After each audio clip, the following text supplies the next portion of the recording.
Hello students, welcome to Civil Adda. We are going to start our new course that is for veterinary officer. So we will be starting from paper 2 topic 1 that is genetics and animal breeding. इस course के अंदर आपको proper comprehensive and detail notes मिलेंगे plus revision notes मिलेंगे so that you can revise at the last time plus आपको practice questions मिलेंगे हर topic के so that you can practice solve PYQ मैं पहले ही डाल चुका हूं यू कैन चेक एंड इन सबके अंदर आपको जो भी टॉपिक हम पढ़ेंगे आपको एग्जाम्पल्स जो मिलेंगे वो अरुणाचल प्रदेश से रिलेटेड होंगे because this exam is for Arunachal Pradesh. मैं देखता हूं कि ज्यादातर जो कोचिंग होते हैं वो अरुणाचल प्रदेश पे फोकस नहीं करते क्यों कौन सी नई टेक्निक्स हैं what are the methods that are used in Arunachal Pradesh the geography of the Arunachal Pradesh. So ये सब भी कंसिडर करना जरूरी है जब हम ये कोर्स कर रहे हैं। सो आपको इस कोर्स के अंदर सब कुछ अरुणाचल प्रदेश से कॉन्टेक्स्ट में अंदर मिलेगा examples from the Arunachal Pradesh from latest example from the Arunachal Pradesh and this are your notes your detail notes everything is there in a lucid manner. These are your notes, very comprehensive, and at the last you will be having some practice questions. Let me show you. These are your notes for your understanding. I have added images also. So these are at last you will see here it is long answer questions and short answer questions. So her topic में आपको practice के लिए questions मिलेंगे. So let us start our first topic that is genetic and animal breeding. Now before I start animal genetics or animal breeding we need to understand कि what is genetics because इस course के अंदर हम लोग बिल्कुल एकदम simple basic से पढ़ेंगे. मैं आपको सारे कॉन्सेप्ट्स बताऊंगा एकदम जीरो से सो दैट आपको कुछ भी याद ना करना पड़े. देखो मेरा फोकस क्या है इस कोर्स का, हर चीज आपको क्लास के अंदर ही समझ में आ जाए. Understanding development, understanding with clear concepts in easy language.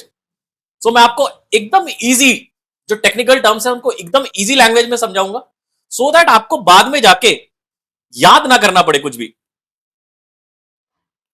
और आप आराम से इसको रिवाइज कर सको सो दैट हम लोग मैक्सिमम क्वेश्चंस अटेम्प्ट कर सके एग्जाम में विथ मिनिमम इनपुट से मैक्सिमम आउटपुट ले सके. So this is my goal for the whole course. So let us start. First is the topic which is mentioned in your syllabus is Mendelian genetics and probability in animal breeding. This is your first topic of paper 2. So मैं देखता हूं ज्यादातर जो teachers होते हैं they will start by saying कि what is Mendelian genetics, the laws of Mendelian genetics. No, first we need to understand what is genetics. Her term को समझना बहुत जरूरी है. What is genetics? So first question is what is genetics? Before we proceed, यही हमारा पूरा course का method रहेगा. हम हर टर्म को समझेंगे, अगर कोई नया टर्म आया है उसको भी समझेंगे. So what is genetics? Genetics is a science that explains how traits, इसको आप कैरेक्टरिस्टिक्स भी कह सकते हो ट्रेट्स को. What do you mean by traits? Traits like coat color, ear का shape, milk production, these are called traits. So science, it is a science that explains how traits are passed from one generation to the next generation through units called genes. Now we have got a new term called genes. So एक generation से दूसरी generation में जो ये trades पास हो रहे हैं, they are passing through genes. So हमारा नेक्स्ट लॉजिकल क्वेश्चन होना चाहिए, what is gene? Let us understand what is gene. So gene is like a instruction manual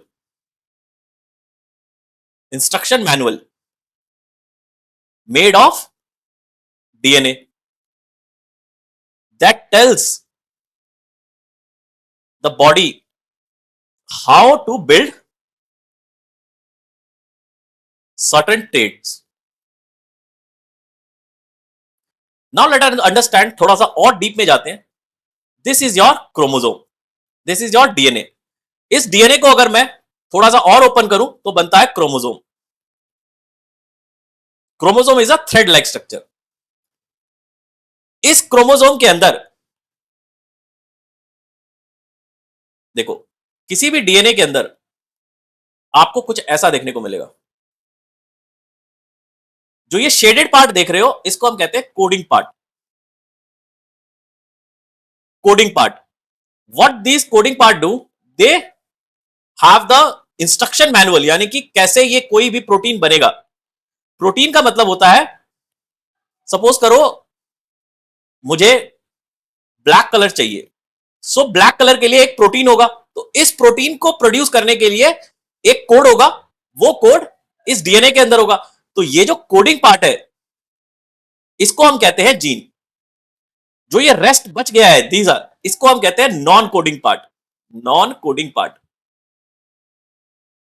also called as junk DNA. These do not help in coding.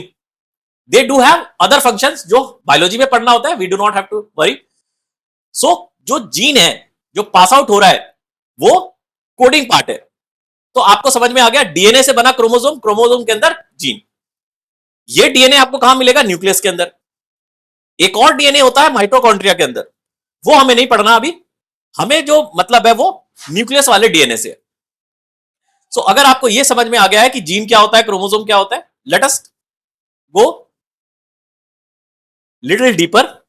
Her animal के अंदर, each animal have 2 copies of chromosome.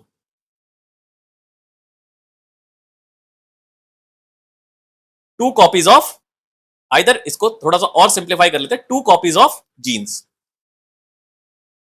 कैसे? आइए समझते हैं human का example लेके.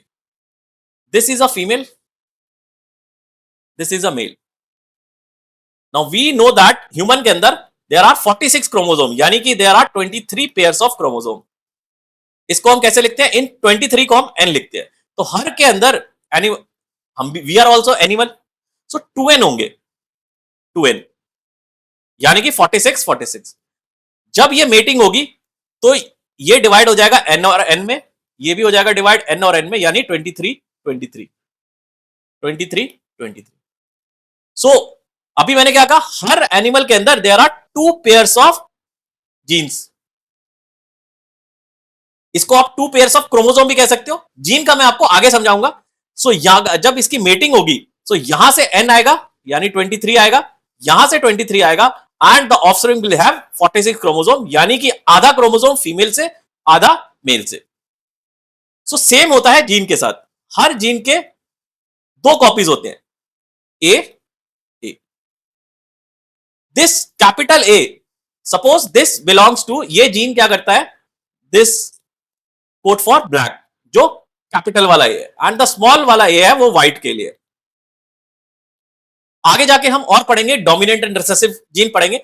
सो हर animal के अंदर there will be a 2 copies of gene, 1 from mother and 1 from father, जो हमने अभी देखा. सो इतना अगर आपको समझ में आ गया है, तो अब हम शुरू कर सकते हैं अपना मेंडेलियन लॉज पे. सो अगर हम बात करें मेंडल की, इनको हम फादर ऑफ जेनेटिक्स भी बोलते हैं. Father of genetics. इन्होंने चिक पीस पे एक्सपेरिमेंट किया एंड इन्होंने लॉ ऑफ इनहेरिटेंस दिया, लॉ ऑफ इनहेरिटेंस, कि how traits are inherited from father to from parents to offspring. So इन्होंने 3 तरह के लॉ दिए, एक एक लॉ को डिटेल में समझते हैं। First law is law of segregation, law of segregation. Law of segregation ये कहता है कि ईच एनिमल कैरीज 2 वर्जन्स इन, देखो जीन के डिफरेंट आगे मैं और बताऊंगा, जो जीन होता है उसके डिफरेंट वर्जन को हम एलिस कहते हैं, alleles. So each animal carry 2 versions of a gene, but passes only one of them to its offspring। कैसे? सपोज करो एक एनिमल के पास ये जीन है, तो इसमें 2 वर्जन है, एक स्मॉल, एक this is capital, this is small. This is capital वाला ब्लैक के लिए है, this is for white.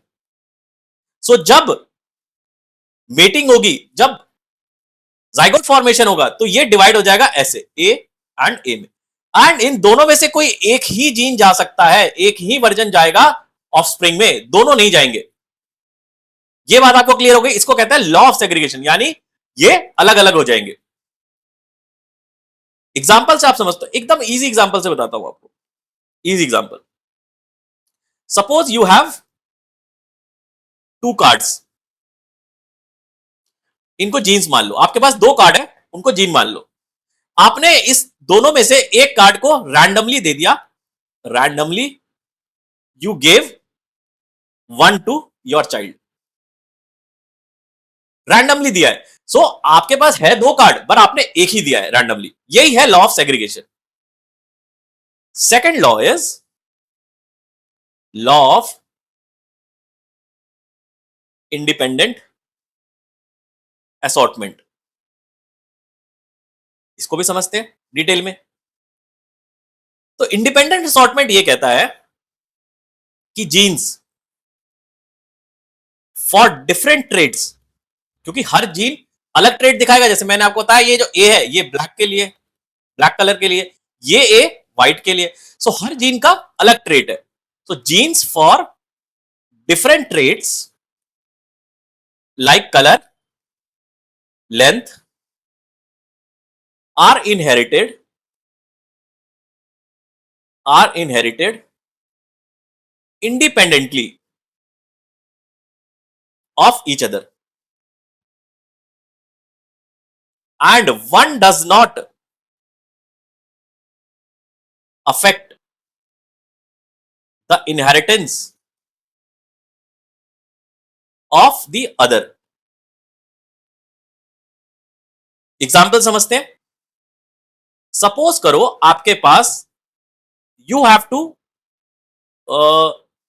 Office जाने के लिए आपको तैयार होना है सपोज, तो आपने एक शर्ट पहनी, नाउ आपको सॉक्स डिसाइड करने हैं कि कौन सा पहनना है। नाउ ये जो सॉक्स का कलर है, इट डज नॉट डिपेंड कि आपकी शर्ट का कलर क्या है, बिल्कुल इंडिपेंडेंट है। आप जो ये सॉक सिलेक्शन करोगे, ये इंडिपेंडेंट करोगे शर्ट से। तो सेम होता है फॉर जीन्स। जो जीन जो डिफरेंट ट्रेट्स है वो इनहेरेंट होते हैं इंडिपेंडेंटली, वो आपस में डिसाइडेड नहीं होते। फॉर एग्जांपल ये है, ये मदर का है, ये फादर का है। यहां से क्या आएगा, यहां से सपोज करो ए आ रहा है, तो यहां से क्या आएगा, it does not depend upon यहां से क्या आ रहा है, कोई मतलब नहीं है इससे। फादर से हो सकता है ए भी आ जाए, ये भी आ जाए, कुछ भी आ सकता है। It is independent, both are independent. I hope ये आपको क्लियर हो गया होगा। थर्ड लॉ है, वो ये कहता है law of dominance. Law of dominance, law of dominance क्या कहता है कि सम जीन वर्जन, ऑफ कोर्स अब आपको पता लग गया जीन वर्जन को क्या कहेंगे, alleles. Some gene versions are stronger, कुछ स्ट्रॉन्गर होते हैं जिनको हम डोमिनेंट कहेंगे, dominant gene, and they will mask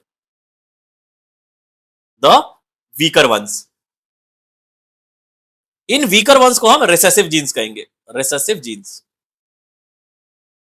suppose child के अंदर जो ऑफस्प्रिंग है उसके अंदर ये जीन है, अब हमें पता है this is for black, this is for white.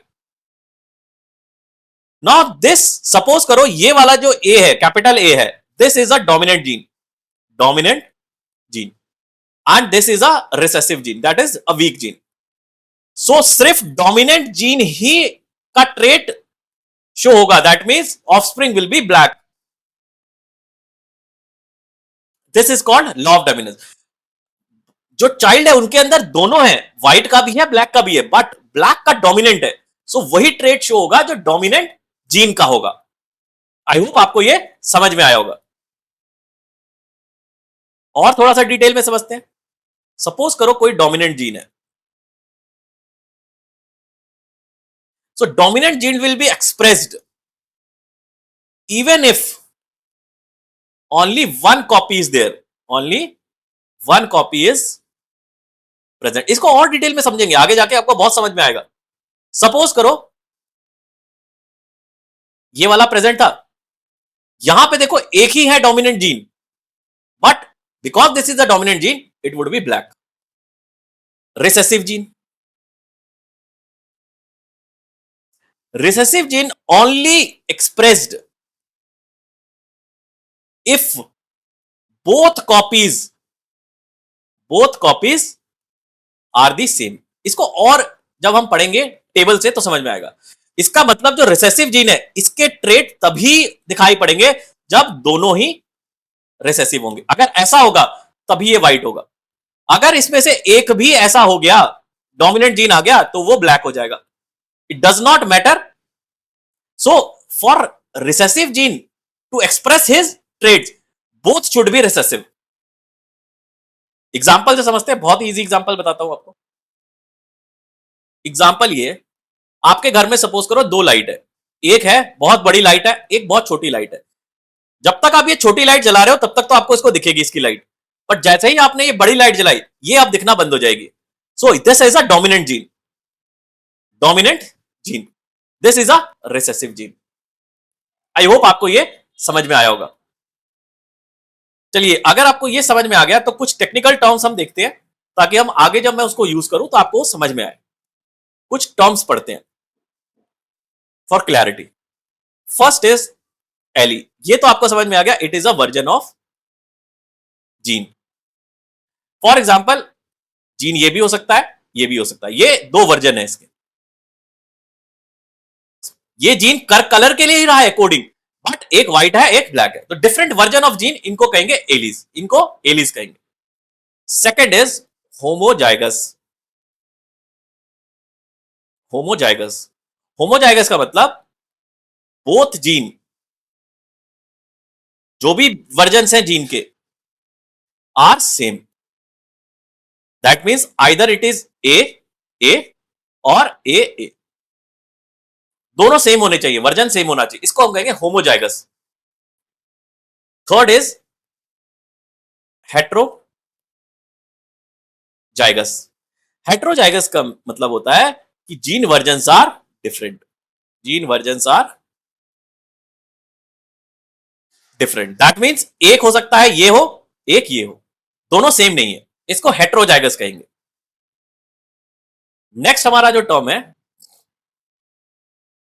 वो है जीनोटाइप। जीनोटाइप मतलब द जेनेटिक, पूरा जेनेटिक मेकअप क्या है उसका,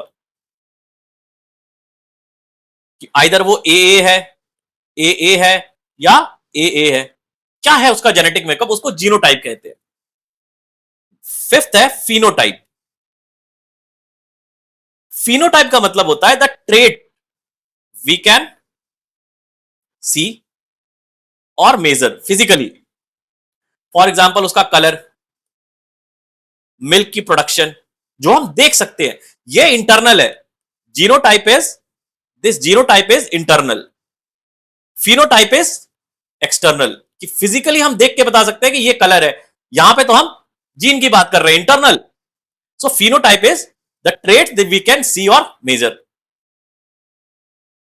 अगर आपको ये चीज समझ में आ गई है, अब हम थोड़ा कॉन्सेप्चुअल अंडरस्टैंडिंग के आगे जा सकते हैं।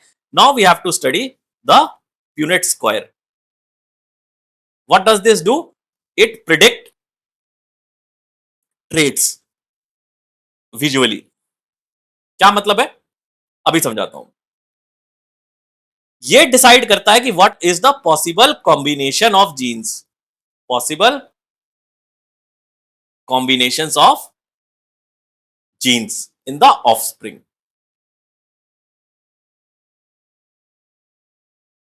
कैसे, आइए समझते हैं।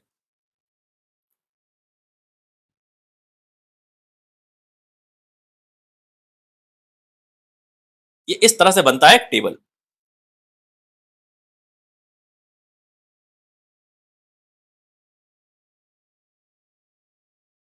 ठीक है, now this is parent one, parent one. अब इस पेरेंट के पास एक तो ये होगा ए, एक होगा स्मॉल ए। उसी तरह से पेरेंट टू, इसके पास भी एक होगा ए एंड पेरेंट टू ए। सो पहले वाले में क्या आएगा, यहां से भी ए आया, यहां से भी ए आया। सो बिकॉज दोनों ही ए है, डोमिनेंट है, सो it would B black, pure. इस केस में क्या होगा, यहां से तो ए आ रहा है, यहां से ए आ रहा है, बट यहां से ए आ रहा है। अब बिकॉज यहां पे मिक्स है, but the dominant is this, so again this would be black. Next के अंदर यहां से ए आ गया, यहां से ए आया, अगेन मिक्स है, but the dominant is a, again black. इस केस में यहां से भी ए आया, यहां से भी ए आया small, it would be white, pure. So इसका आउटकम क्या निकला, what can be inferred from this, कि अगर हम बात करें ए की, so it would be pure black. And अगर आप देखो, ये चार पॉसिबिलिटी है, चार में से देखो एक ही बार आ रहा है प्योर, ये मिक्स्ड है, ये दोनों मिक्स्ड है, this is mixed, this is also mixed. So pure black बस एक ही है, दिस इज प्योर ब्लैक। सो अगर आप बात करो चार में से एक बार प्योर ब्लैक आ रहा है, तो इसकी परसेंटेज कितनी हो गई, 25%। आप बात करोगे इसकी, ए एंड ए की, सो दिस इज मिक्स्ड, पर बनेगा ब्लैक ही, बट इट इज मिक्स्ड। ये कितनी बार आ रहा है, दो बार, चार में से दो बार, दैट मीन 50% पॉसिबिलिटी, चार में से दो बार 50% पॉसिबिलिटी है। एंड स्मॉल ए की, that is pure black, pure white, again एक ही बार है पॉसिबिलिटी, तो 25%। सो दिस इज द प्रोबेबिलिटी कि क्या होगा। थोड़ा और समझते हैं इसको डिटेल में, एग्जांपल बताता हूं मैं आपको। Late us see if a cow has a gene and जो बुल है इसके पास ए जीन, ये है हमारे पास, काउ के पास ये है, बुल के पास ये है। अगर हम इनकी ब्रीडिंग करवाए, so what with the possibility क्या होगी, देयर विल बी 25% चांस कि जो हमारा काफ है वो ए हो, that is pure black. There are 50% chance कि जो हमारा काफ है वो मिक्स्ड हो, पर होगा ब्लैक ही, but it is mixed. And there are 25% chance कि जो हमारा काफ है वो व्हाइट होगा, प्योर व्हाइट। सो इस तरह से हम ये चीजें निकालते हैं। इसका एप्लीकेशन क्या है, बिकॉज हमें तो एप्लीकेशन से मतलब है। सो एनिमल ब्रीडिंग में इसका क्या एप्लीकेशन है, application of Mendelian genetics in animal breeding.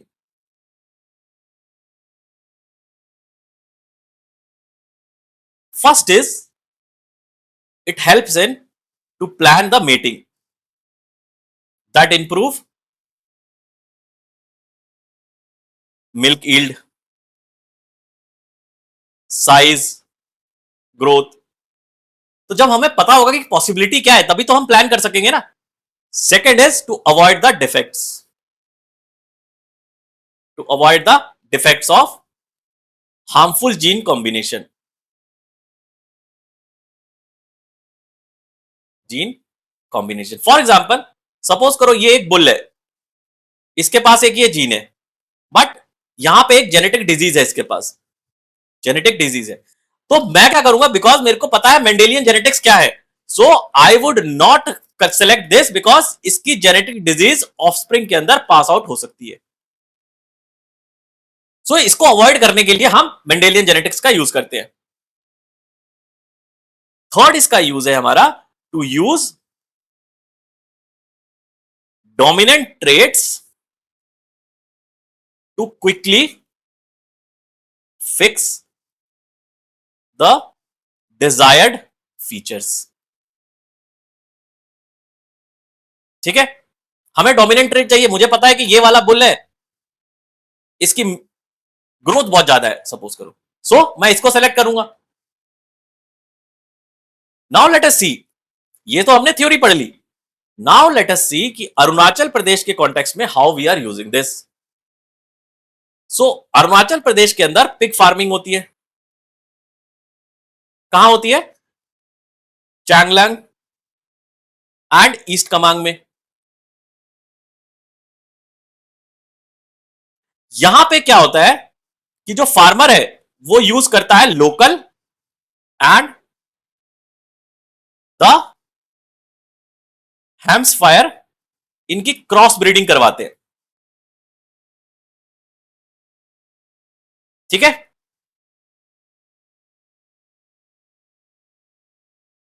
Now let us see some frequently confused concepts. बच्चे इसको कंफ्यूज करते रहते हैं क्योंकि आगे हमें बहुत ज्यादा कॉन्सेप्ट डीप में पढ़ने. तो यहीं पे मैं ठीक कर देता हूं कि कंफ्यूजन पहला क्या आता है कि gene versus allele. Both are not same. Gene is a trait unit and allele is a version of gene. Second confusion आता है जीनोटाइप एंड फिनोटाइप में. Genotype versus phenotype. Genotype is the genes inside, जैसे हमने बात की थी inside structure. Phenotype is what you see, what you see, बाहर जो हम फिजिकल चीजें देख सकते हैं. तो यह है genotype versus phenotype. Third confusion आता है homo versus hetero. Homo means same genes are there, same version है जीन्स का. हेट्रो मीन्स जैसे ये सेम है, hetero means there are different genes. जैसे ये डिफरेंट जीन्स. अगर आपको ये चीजें समझ में आ गई हैं अच्छे से तो हम नेक्स्ट टॉपिक पे अपने जा सकते हैं, which is Hardy Weinberg law and genetic equilibrium. This is directly mentioned in your syllabus. So let us see what is the Hardy Weinberg law. ये एक मैथमेटिकल प्रिंसिपल है, मैथमेटिकल प्रिंसिपल है that helps to understand how genes behave in large stable population. सब समझाता हूं मैं, क्या मतलब है इसका. बच्चे से डरते हैं इक्वेशन देख के, आपको एकदम क्लियर हो जाएगा. तो ये कहता है कि कैसे जीन बिहेव करेंगे किसी भी लार्ज पॉपुलेशन के अंदर ओवर द जनरेशन. तो इसको एक्सप्लेन करने से पहले मैं आपको जेनेटिक इक्विलिब्रियम का पहले, क्योंकि यहां पे आपको आया जेनेटिक इक्विलिब्रियम की टर्म आई है, तो जेनेटिक इक्विलिब्रियम क्या होता है पहले हम ये समझते हैं। Genetic equilibrium, genetic equilibrium is a situation where the population genetics are stable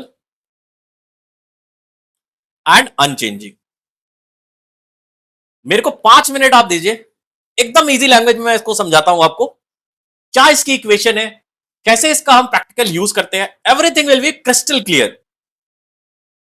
उससे पहले मुझे कुछ टर्म्स आपको एक्सप्लेन करनी पड़ेंगी, फिर मैं आपको ये इक्वेशन समझाऊंगा।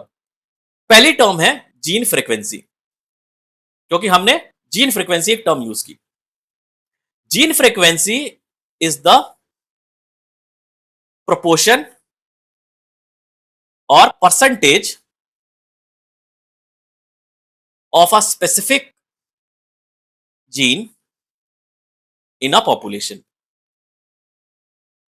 एग्जाम्पल से समझते हैं। Example, if 70% of goat in a village have the black coat gene, suppose करो इट इज बी, यानी किसी विलेज के अंदर जितने भी गोट है उसमें से 70% जो है वो ब्लैक है, और इस ब्लैक के लिए कौन सा जीन है, बी। तो 30% क्या हुए, व्हाइट, उसके लिए क्या होगा, small b. That means 30% are white goat, b. So frequency कितनी हुई, frequency of B it is 0.7। 70% को 100 से डिवाइड कर दो तो कितना आएगा, 0.7। सो 0.7% ये इसकी फ्रीक्वेंसी हुई बी की, that means black. Frequency of b that is white is 0.3। So gene frequency आपकी 0 से लेकर 1 तक हो सकती है, यानी मिनिमम वैल्यू 0 हो सकती है, मैक्सिमम वैल्यू 1 तक जा सकती है। और आपको याद रखना है कि सपोज करो मैं इसको P मान लेता हूं, इसको P मान लेता हूं, इसको Q मान लेता हूं। So maximum P plus Q can be 1, यह हमेशा याद रखना है। इसमें P क्या है, what is the P? P is the frequency of dominant gene, Q is the frequency of recessive gene. ये आपको याद रखना है, आगे मैं बताऊंगा काम आएगा। सो हमने ये समझ लिया कि P और Q क्या है, P for dominant gene, Q for recessive gene. So P plus Q should be 1 always. अब अगर इतनी बात समझ में आ गई है तब हम इक्वेशन के अंदर अपना एंटर कर सकते हैं। सो हार्डी विनबर्ग इक्वेशन क्या कहती है कि P square plus 2PQ plus Q square is equal to 1। बिल्कुल डरना नहीं है, एकदम इजी समझा दूंगा मैं। ये कहती है हार्डी विनबर्ग इक्वेशन, जहां पे P square is equal to animals with both dominant gene, दोनों ही डोमिनेंट जीन है, यानी A black, pure black. 2PQ is animals with one of each, that means इसके पास ये है, होगा ये भी ब्लैक ही but it is mixed. And Q square is animal with both recessive genes, that means इसके पास क्या होगा, A, that means it would be pure white। so ये इक्वेशन बताती है हमें। थोड़ा और अगर मैं इसको समझाना चाहूं, इसको मैं बता सकता हूं, P स्क्वायर का मतलब है percentage of animals with pure dominant trait, that means they are pure black। 2PQ means percentage of animals with hybrid or mixed trait, and Q square means the percentage of animals with pure recessive gene, that means they are white. ये मैं example बता रहा हूं आपको, जरूरी नहीं है colour ही होगा, हो सकता है हाइट के बारे में बात कर रहे हो, ठीक है, वो डिपेंड करता है. So this is the whole equation. अब what is the condition for Hardy Weinberg equilibrium? किन कंडीशन के अंदर हमें ये इक्विलिब्रियम देखने को मिलेगा? First is large population should be there. Large population, that means there should be thousands of animals present, thousands of animals. Second, random mating होनी चाहिए, random mating, that means there should be no selection or forced breeding. ये सब आपको समझ में आएगा, धीरे धीरे आप मेरे साथ बने रहो. Everything will be crystal clear. No selection or forced breeding होनी चाहिए वहां पे. Third, no mutation should be there. No mutation, that means no sudden change in genes. Fourth is no migration should be there. No migration, that means अगर ये एक village है तो ना ही यहां से कोई बाहर जाएगा एनिमल, ना ही कोई एनिमल इसके अंदर आएगा. No migration should be there. And the fifth condition is no natural or artificial selection. ये सब हम धीरे धीरे समझेंगे. अगर ये सारी कंडीशन मीट होती है तो जीन फ्रीक्वेंसी हमारी कांस्टेंट रहेगी. Gene frequency is equals to constant.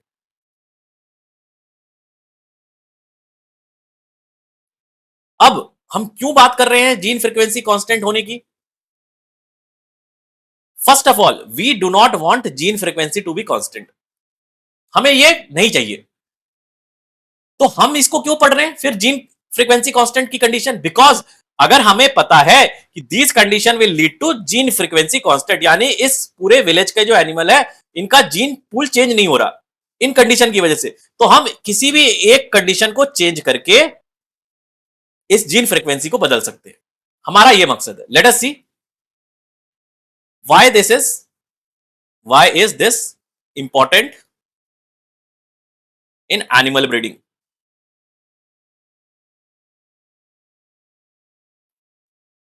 Now first एक बात हमें समझनी पड़ेगी कि रियल लाइफ के अंदर जो हमने ऊपर 5 कंडीशन पढ़ी, ideal conditions, they are never met. कभी नहीं होगी ऐसी आइडियल कंडीशन, नेवर मेट. तो ये बहुत अच्छी बात है, ये ब्रीडर्स के लिए बहुत अच्छी बात है. ब्रीडर्स के लिए बहुत अच्छी बात है कि हमारा जीन फ्रीक्वेंसी कांस्टेंट नहीं है, नेचुरली ही नहीं है. Why? Because when selection happens, gene frequency changes. ये जो चेंज हो रहा है frequency, it allows breeders to improve the trait. So हम क्या करेंगे, जो भी हमारी हार्डी विंगबर्ग इक्वेशन है इसको हम मान लेंगे एक स्टार्टिंग पॉइंट. ये एक स्टार्टिंग पॉइंट मान लेंगे. और जो ब्रीडर होगा इस स्टार्टिंग पॉइंट को इंटेंशनली डिस्टर्ब करेगा सो दैट उसको जीन फ्रीक्वेंसी में चेंज मिले, एंड दिस जीन फ्रीक्वेंसी के चेंज से वो इंप्रूव कर सके अपना एनिमल का ट्रेट. आई होप आपको ये चीजें समझ में आएंगी. अगर ये समझ में आ गया है तो let us do some calculations. Example में हम लेते हैं गोट का colour, goats with coat colour. इससे समझते हैं, बहुत ही ध्यान से समझना, आप एकदम धीरे से बता रहा हूं मैं। लेट अस से 16% of goats in a village are white. That means इनके पास रिसेसिव जीन है, रिसेसिव जीन्स व्हाइट है, रिसेसिव जीन्स है। इसका मतलब क्या हो गया कि क्यू स्क्वायर हमारा क्या हो गया 0.6। अब क्यू निकालने के लिए इसका अंडर रूट कर दो 0.16, तो कितना आ गया 0.4। हमने क्या पढ़ा था, P plus Q is equal to 1 होता है। सो अगर Q की वैल्यू इतनी है तो ये कितना हो जाएगा P 1 माइनस 0.4 दैट इज 0.6। अगर हमें पता लग गया कि P कितना है, so we can always find P square. So P square will be 0.6 का स्क्वायर, दैट मीन्स 0.36। इस 0.36 का क्या मतलब है, 36% of goats are pure black, यानी इनके पास ये वाले जीन होंगे। 2PQ का क्या मतलब है, हमें P भी पता है Q भी पता है, दोनों को मल्टीप्लाई कर लेंगे तो 0.48 आ जाएगा। इसका मतलब 48% of goats are mixed, that means इनके पास ये वाला जीन है। एंड Q स्क्वायर तो हमने पहले ही निकाल लिया 0.6, यानी 16% प्योर व्हाइट है, इनके पास ये वाला जीन है। So this is how this equation is used. ठीक है, इस तरह से हम इसका यूज करते हैं रियल लाइफ में। नाउ लेट अस सी सम फील्ड रेलेवेंस। फील्ड रेलेवेंस, इसको वेट्स कैसे यूज करते हैं। Now this equation helps in estimating carrier animals. Carrier animals, what are carrier animals? Those who carry genetic disease but they don't show symptoms. इसका क्या मतलब, suppose करो this is a cow, इसके पास एक genetic disease है but ये genetic disease के symptoms show नहीं कर रही अभी, तो अगर मैं इसकी ब्रीडिंग करवा दूं किसी के साथ तो ये जेनेटिक डिजीज उस ऑफस्प्रिंग में भी आ जाएगी। सो हमें ये एलिमिनेट करना है। How can we this eliminate, using the above formula. Equation use करके वी कैन आइडेंटिफाई कि अच्छा ये इतने % चांस है कि इसके जेनेटिक डिजीज इसके अंदर आ सकती है। तो पहला तो ये हो गया हमारा फील्ड का example. Second, it predicts how frequent a trait will remain or disappear in future। ये तो हमने ऊपर भी देख लिया। Third, it is used in planning cross breeding programme. ठीक है, अगर आप अपने नोट्स में देखो, let me show your notes. Now see, this is the whole concept I have just explained you. Everything is there. If P square is there, that means it is homogeneous. If Q square is there, that is homozygous. ये हम पढ़ेंगे what is homozygous. So everything is explained. मैंने हर चीज यहां पे आपको easy understanding के लिए यहां पे डाल दी है। ठीक है, फिर मैंने ये भी डाला है कि व्हाट आर द मिसकंसेप्शंस। जैसे अगर सारे के सारे पॉपुलेशन HW लॉ को फॉलो कर रहे हैं तो रियलिटी क्या है, ये मिसकंसेप्शन है कि सारे ही फॉलो कर रहे हैं इसको। रियलिटी क्या है, the real population rarely follow this. हमने ये एक रेफरेंस मॉडल लिया है, this is a.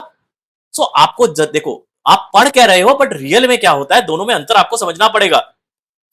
I hope आपने कुछ फील्ड के अंदर वेटनरी में काम किया है, अगर आप काम करोगे तब आपको ये सब चीजें आप समझ में आएंगी आपको। तो आई मुझे पता है कि ज्यादातर लोगों ने फील्ड में काम नहीं किया होगा, दैट इज वाई मैं अपनी फील्ड की जो एक्सपीरियंस है, अपना फील्ड का एक्सपीरियंस मैंने वहां पे आपको डाल दिया है कि देखो फील्ड के अंदर ये होता है। इसलिए मैं आपको ये बताता हूं कि ये जो थ्योरी हम पढ़ रहे हैं, थ्योरी पढ़ रहे हैं, इसका फील्ड में व्हाट इज द यूज, ये कोई टीचर नहीं बताएगा आपको, ठीक है। एक और मिसकंसेप्शन क्या है कि recessive genes disappear over the time, सबको ये लगता है, but reality is this is not true, ये हमेशा रहते हैं। एक और मिसकंसेप्शन है कि फिनोटाइप ही मैटर करता है because it is visible. Reality is the genotype is the key for real understanding, because जैसा आपका जीनोटाइप होगा वैसा ही आपका फिनोटाइप होगा, जैसा जीन होगा वैसा ही उसका फिजिकल ट्रेट होगा। एंड ये पूरा टॉपिक जब खत्म हो गया, this is for your revision, अगर आप बस इतना पढ़ लोगे तो आपका रिवीजन हो जाएगा। So, जब हम इस कोर्स को आगे बढ़ा के लेके जाएंगे तो आपको समझ में आएगा कि सिलेबस इज वेरी बिग, अब इसको रिवाइज करना is a problem, revision is a problem. So I understand this, that is why मैं हर टॉपिक के बाद आपको एक रिवीजन समरी दे देता हूं, सो दैट आप इतना पढ़ के और आप लेक्चर के अंदर जो हमने समझाया है उसको आप डिनोट करके आप रिवीजन कर सको फास्ट। लास्ट टाइम रिवीजन के लिए मैंने ये दिया है, तो हम अपना जो कोर्स है वो ऐसे ही आगे बढ़ाएंगे। हर चीज में आपको सिंपल लैंग्वेज में एक्सप्लेन करूंगा, आपको फील्ड का रेलेवेंस बताऊंगा, क्या इसको यूज कर सकते हैं एज अ वेटनरी ऑफिसर, आप इसको कैसे यूज करोगे, रियलिटी क्या है, थ्योरी में क्या प्रॉब्लम है, everything will be there in your notes. आपको इससे बाहर कुछ भी नहीं आएगा, every question will be from this notes, I can guarantee this. सारे के सारे क्वेश्चन आपको यहीं से मिलेंगे, आई कैन गारंटी दिस, एक भी क्वेश्चन बाहर नहीं जाएगा इससे। Now let us start our new topic, that is inbreeding and heterozygosity.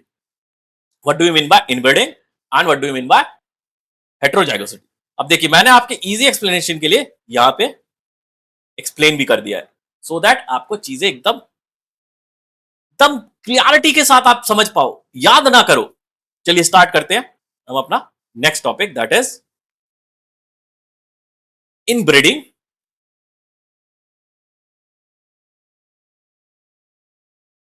सो पहला ही क्वेश्चन आता है, what is inbreeding, what is inbreeding? Inbreeding is mating of closely related animals, those that share a common ancestor. अगर in simple terms में बताऊं, it's like breeding cousins or siblings of the same family line, ठीक है। सो इसका मतलब आप जो breeding करा रहे हो ये एक सेम फैमिली के अंदर करा रहे हो। इससे होता क्या है, इन ब्रीडिंग से, इन breeding it increases the chance that the offspring will receive the same gene from both parents, making them homozygous. Now अब मैं आपको होमोजाइगस बता चुका हूं, what do you mean bye homozygous? Homozygous means it have same gene from mother and father, from mother and father. Now दूसरा question हमारे पास ये आता है कि व्हाई डज इनब्रीडिंग हैपन, क्यों हो रहा है, why does inbreeding happen? So inbreeding could be natural, it could be artificial. पहले नेचुरल समझते हैं, नेचुरली। सो नेचुरली ये तब होगा जब देयर इज अ स्मॉल और isolated population where there are not many unrelated animals to breed. Example से समझते हैं, आपको रियल एग्जाम्पल बताता हूं मैं गया भी था यहां पे। ये है गुजरात, गुजरात के अंदर है गिर फॉरेस्ट, यहां मिलता है एशियाटिक लायन। एशियाटिक लायन पूरे इंडिया के अंदर एशियाटिक लायन आपको सिर्फ गिर के जंगलों में मिलेगा। सो प्रॉब्लम ये है कि जब इनकी ब्रीडिंग होती है, इनके पास कोई ऑप्शन नहीं है, इनको ये सारे के सारे लायंस आपस में सेम फैमिली से हैं, सो इनको आपस में ही ब्रीडिंग करनी पड़ती है, inbreeding. There is no other animal, कोई और लायन है ही नहीं, तो इनकी आपस में ही ब्रीडिंग होती रहती है, नेचुरली इन ब्रीडिंग है। प्रॉब्लम ये होता है कि आपस में इन ब्रीडिंग करने से इनका जो जेनेटिक वेरिएबिलिटी है ये पुअर हो जाता है। दैट मीन्स सपोज करो ये लायन था, इसके पास डिजीज रेजिस्टेंस की पावर नहीं है, डिजीज रेजिस्टेंस की पावर नहीं है, और इसने दूसरे लाइन के साथ किया, उसके पास भी नहीं है, जो ब्रीड करके नया है तो इसके पास भी डिजीज रेजिस्टेंस की पावर नहीं है। तो कोई भी अगर एक डिजीज हुआ तो सारे के सारे मर जाएंगे, और यही हुआ गिर के लायन के साथ। एक डिजीज थी डिस्टेंपर करके, उसमें क्या होता था उस डिजीज के अंदर कि जो लायन है इसके जो टीथ है वो गिर जाते थे, टूट जाते थे, वीक होके गिर जाते थे। अब जब लायन का टीथ ही चला गया तो ये फूड कैसे लेगा, हंट नहीं कर सकता। सो अल्टीमेटली क्या हुआ, 23 lions were dead because of one single disease. One single disease से 23 lions were dead. Why? Because इनकी जो जेनेटिक मेकअप था वो डिफरेंट नहीं था, जेनेटिक वेरिएबिलिटी नहीं थी।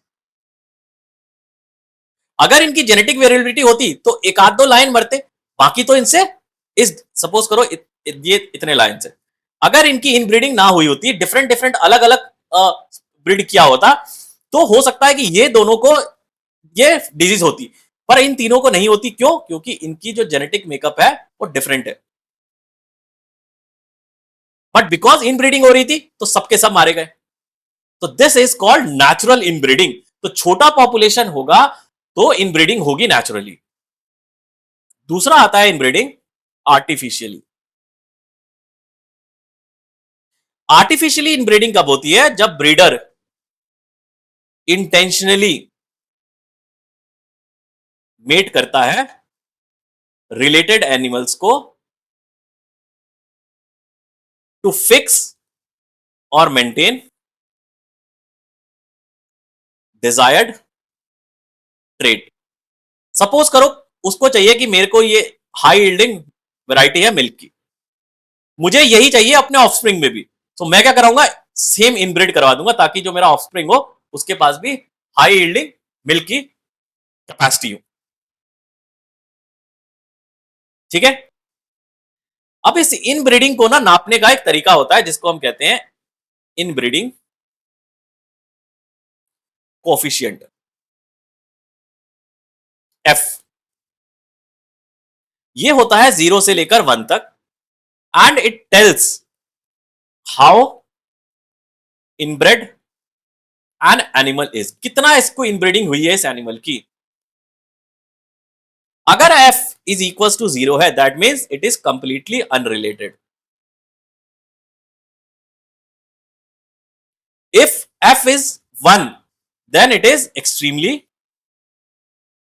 inbred. That means both parents are genetically identical. Example से समझते हैं, मैं हमेशा आपको एग्जाम्पल से समझाता हूं ताकि आपको चीजें समझ में आए। Example, if a goat is the offspring of a half sibling, किसी हाफ सिबलिंग का या ऑफस्प्रिंग सिबलिंग, सो इसकी इनब्रीडिंग कितनी होगी? इनब्रीडिंग कोएफिशिएंट ये होगा 0.125%, दैट मींस 12.5%। दिस मीन्स कि 12.5% of his gene are identical due to common ancestry, क्योंकि हाफ सिबलिंग से आया है, सो इसका 12.5% जो जीन है वो आइडेंटिकल है एंसेस्टर से। ठीक है, now let us see what is the effect of inbreeding. Effect of inbreeding, मैंने प्रॉब्लम तो आपको लाइन के केस से समझा दी थी, एक टेबल बना के हम प्रॉपर समझ लेते हैं।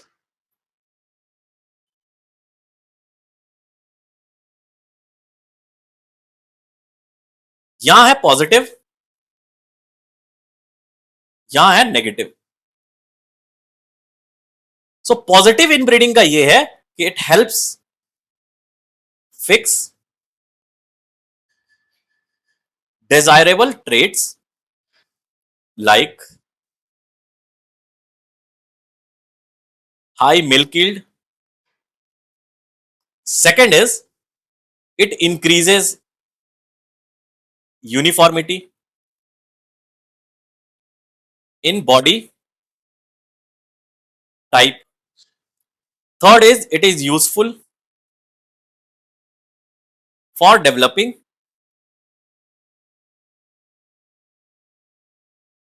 purebreds. What is the negative? Again मैंने आपको एग्जाम्पल से समझाया, लाइन का example, it reduces the genetic diversity. अब तो आपको समझ में आ रहा है कि जेनेटिक डाइवर्सिटी डिक्रीज होने से क्या होता है। Second is it increases risk of genetic disease. ये भी मैंने आपको लाइन के एग्जांपल से समझाया, लाइन का जो एग्जांपल है डिस्टेंपर डिजीज हुई थी। सो डिजीज जो रिस्क ऑफ जेनेटिक डिजीज है वो बढ़ जाती है। Third, it reduces fertility, growth rate and immunity. So these are the positive and negatives. एक और आपको यहां पे वेटनरी के अंदर आपको टर्म मिलेगा जिसको हम कहते हैं inbreeding depression. What do mean by inbreeding depression? ये टर्म हम तब यूज करते हैं when too much inbreeding is happening. बहुत ज्यादा इनब्रीडिंग करा दी है, इस इनब्रीडिंग के कारण क्या हो रहा है, वीक काफ्स आ रहे हैं, weak calves. Second, lower birth rate हो चुका है, lower birth weight. Third, poor fertility हो चुकी है एंड हाई काफ मोर्टैलिटी हो चुकी है। इसको हम कहते हैं inbreeding depression. These are the symptoms. ठीक है, नेक्स्ट है heterozygosity. So what do you mean by heterozygosity? Heterozygosity means having two different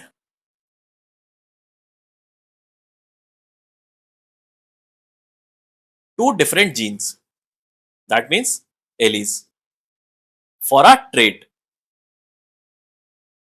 जैसे AA, one is for black and one is for white.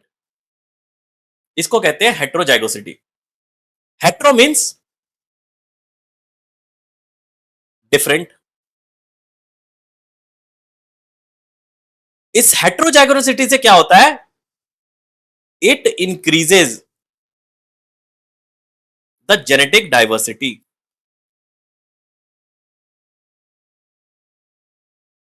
and keeps animals healthier and more fertile. So heterozygosity is what we need. तो next question आता है कि why? Why heterozygosity? Good. Because it gives hybrid. So जो hybrid होगा यानी जो offspring है हमारा वो स्ट्रॉन्गर होगा, फास्टर ग्रोथ वाला होगा and more resistance to disease. इसी की वजह से जो क्रॉस ब्रीडिंग हम कराते हैं, क्रॉस ब्रीडिंग किसके साथ करते हैं? एग्जांपल लेते हैं, चलिए एक एग्जांपल से आपको समझाता हूं।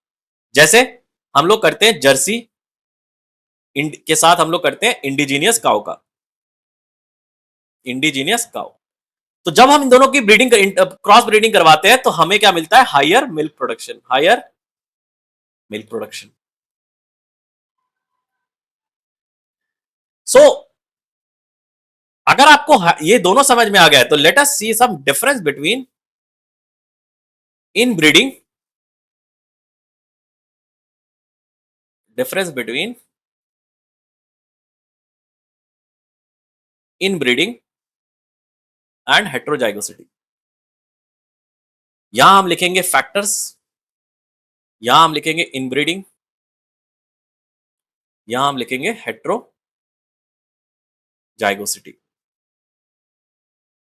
पहला है जीन टाइप।